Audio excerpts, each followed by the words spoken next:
بيقول لك لما تقف على رجلك هتجيلك مكالمه عامل ايه وحشتني، ترد تقول ايه؟ هقول له عارف بقى لما بتجيلي انا اقسم بالله عادي بستقبلها وبكمل، بتهزر، واقسم بالله ما ورب بتقولش الكون. كنت فين لا لما لا لا انا لا لا لا لا لا، مش من الناس دي انا ابدا.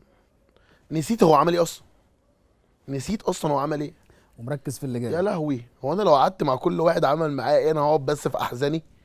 لا طبعا، ده جامد. فشل.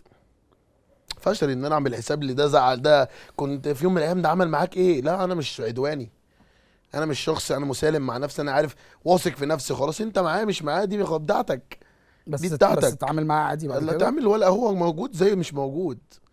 هو لما ما كانش موجود غير حاجه؟ مم. لما موجود هيضيف حاجه؟ لا.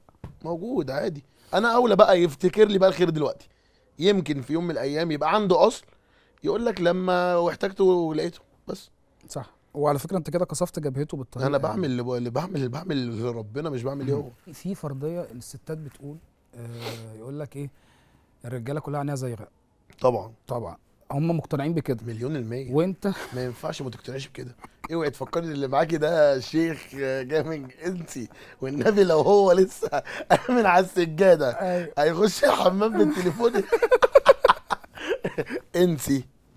انا بقول لك اهو دلوقتي طب احنا عايزين نحل الحوار ده. مفيش حل. انا عندي فرضيه يا ريس ما اديني مش يا باشا، عندي هسمعك. فرضيه اتقل عشان خاطر عم مش عارف. حصل. هي مقتنعه 100% ان انت هتخونها. طبعا. ايه اللي يحصل لما انا اروح اقول لها طب انت مقتنعه ان انا هخونك؟ طب وانت ما هتخوني. وافقي طب خلاص، تختاري انت واحده اخونك معاها، بس. ويا ريت تكون ساره مثلا. بس انت كده. حاطط هناك على ارمي سارة. لها ارمي لها هند عشان تكمل مثلا، كملي على الخطه دي، تكون فلانه وتبقى كذا انت كذا كذا، عارفه. وتبقى انتوا صحاب مع بعضيكم وعادي. ايه رايك في الفرضيه دي؟ والله العظيم يا ريت. يا جماعه وحياه الموضوع ربنا سقف الشاذلي في اقسم بالله انا سقف لشاذلي. الموضوع اسهل لا. طب ما تبقيش فاكره انك اخر القطعه اللي مش موجود منها في العالم العربي كله. انت مش فاهمه. أيوة. خلاص انت يا ستي ليكي كل الاحترام وليكي كل حاجه، بس انا مش عارف امسك عيني دي حاجه غصب عني. هي اللي بتقول مش عينك زايده، بمزاجي ولو مسكتها هتتهم يا برضه. اخويا. ولو عملت ايه، يا حبيبي. لو عملت ايه، ولو انت معاكي مين غصب يا ربي عينه بتروح كده وكده وكده وكده وكده، وبيروح البيت بيغسل المواعين من الاخر. اسمع مني، برضه انا معاك لاي حاجه. بص عايز تروح في اي مكان انا معاك فيه. انا مش عايز ابوظ له، اعمل له مشاكل. ابعد عني عشان انا خد. قلت لك ابعد عني عشان انا خفي. ابعد عني عشان انا عندي مواعيد النهارده. الناس كم. بتقول ما شاء الله اكبر لما بيشوفوك كده بيقولوا ان انت سي السيد، واللهم صل على النبي. انا عليكم. راسم لده يعني ايه لسه؟ طبعا، ليه لا نفسك؟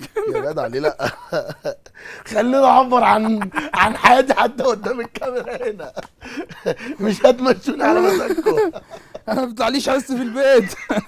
لا بيطلع طبعا. بس بعيط. كمل موضوع غير الموضوع.